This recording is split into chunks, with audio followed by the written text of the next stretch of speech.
Det er jo et tema, som man kan sige, har mange forskellige vinkler, og mange også har haft mange forskellige holdninger til det hen over sommeren, og derfor så er det selvfølgelig rigtig fint, at vi får lejlighed til at drøfte det lidt nærmere her i Retsudvalget i dag.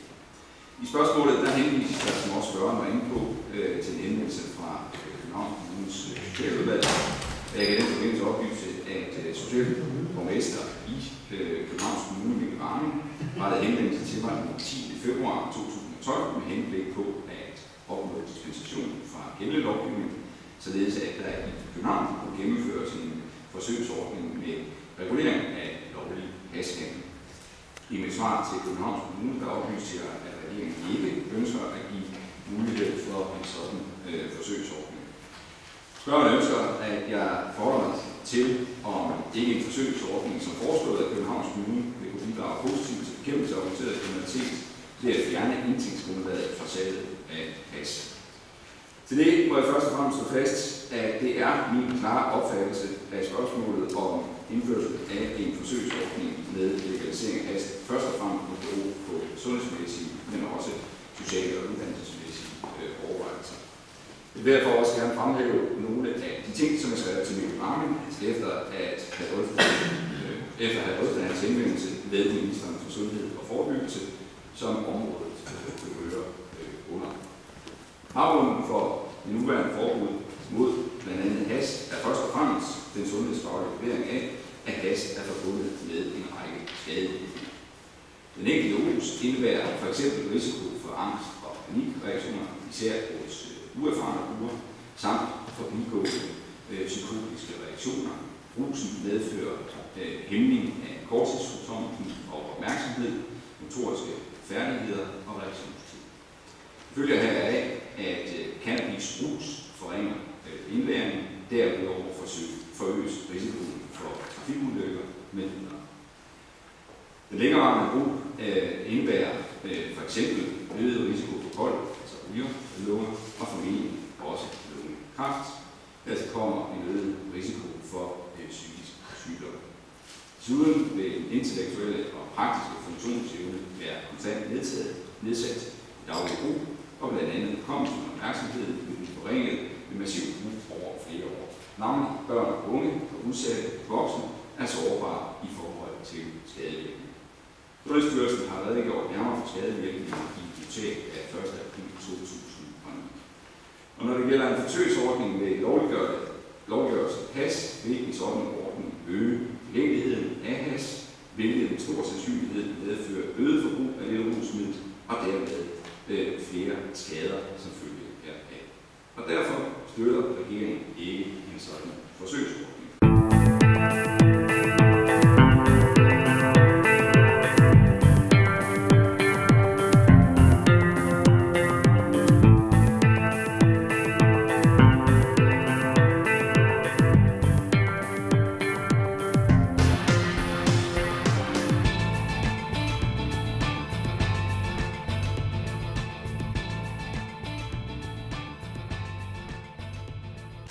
Når det i øvrigt gælder spørgsmålet om, hvilken betydning en forsøgsordning med legalisering af hash vil kunne få for bekæmpelsen af organiseret kriminalitet, må nok bekendelse, det er svært at forstå om.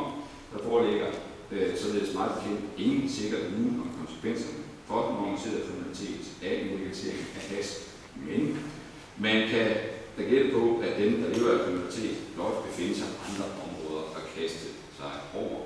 I forhold til bekæmpelsen af organiseret kriminalitet er der således min opfattelse, at den måde, hvorpå det organiserede og meget lukrative marked for hashhandel skal bekæmpes, er ved at fortsætte den intense og målrettede indsats mod den organiserede kriminalitet, som rockere og bander i vidt omfang står bag. Det gælder også regeringen. Og netop indsatsen mod den organiserede kriminalitet, herunder indsatsen mod rocker- og bandekriminalitet, er i disse år et af de højt prioriterede områder for dansk politi. Det er som bekendt også kommet klart til udtryk i den aftale om politiet og anklagemyndighedens økonomi, som i efteråret blev indgået mellem regeringen og næsten alle øvrige partier i Folketinget. Der er således som led i flerårsaftale, at der er afsat 81 millioner kroner årligt i aftaleperioden til en videreførelse af politiets særlige bandetaskforce på Sjælland, der hedder Taskforce Øst, Der er samtidig etableret en ny fleksibel politi-taskforce med base i Sydøstjyllands politi, den hedder Taskforce Vest, som skal operere i Vestdanmark og blandt andet have fokus på rocker- og bandemiljøets rekrutteringsbaser i de udsatte boligområder. Der er med andre ord sikret gode økonomiske rammer for en intensiveret indsats mod organiseret kriminalitet, herunder rocker- og bandekriminaliteten. Og som det næppe har undgået udvalgets opmærksomhed, så bliver der kort tid før sommerferien valgt en ny strategi ud for Københavns politi i relation til bekæmpelse af organiseret kriminalitet på Christiania og for politibetjeningen på Christiania i øvrigt. Bekæmpelse af den organiserede kriminalitet, tror jeg alle vi er klar over, er et langt og også sejt træk desværre. Og det er fristende at tro på mirakelkur, men jeg er ikke i tvivl om, at det er en både intens, men også en målrettet indsats, der skal til. Tak for ordet.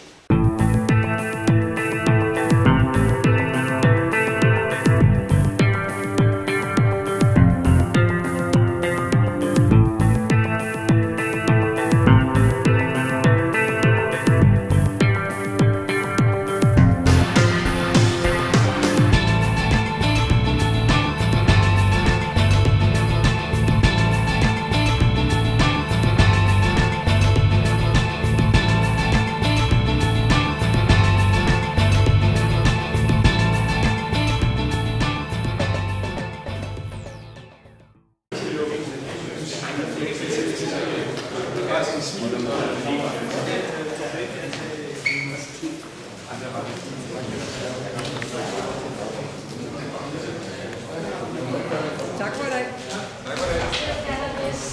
Det går for langsomt, så vi er i gang. Kom nu, Danmark. Kom nu. Fri cannabis i Danmark nu. Fri hash. Fri cannabis. Fri cannabis i Danmark. Det går for Det kommer før eller langsomt. siden.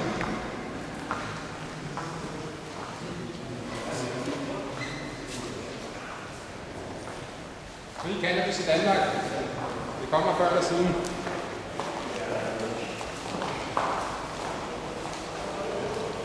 Ingen kan være i tvivl om, det er det, folket ønsker. Vi har stemt, vi har hørt det, vi har diskuteret. Vi er trætte af det, vi vil gerne have, at cannabisen bliver legaliseret nu.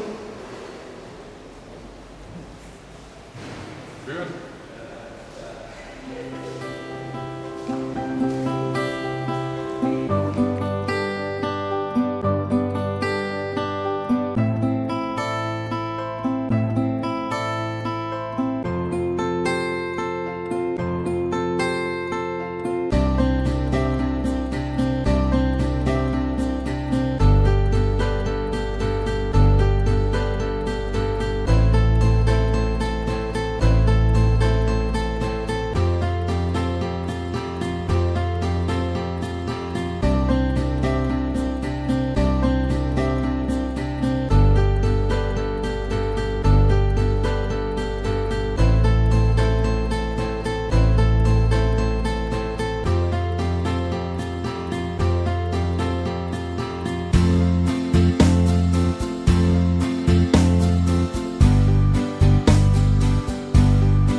Bare gå her. Kom.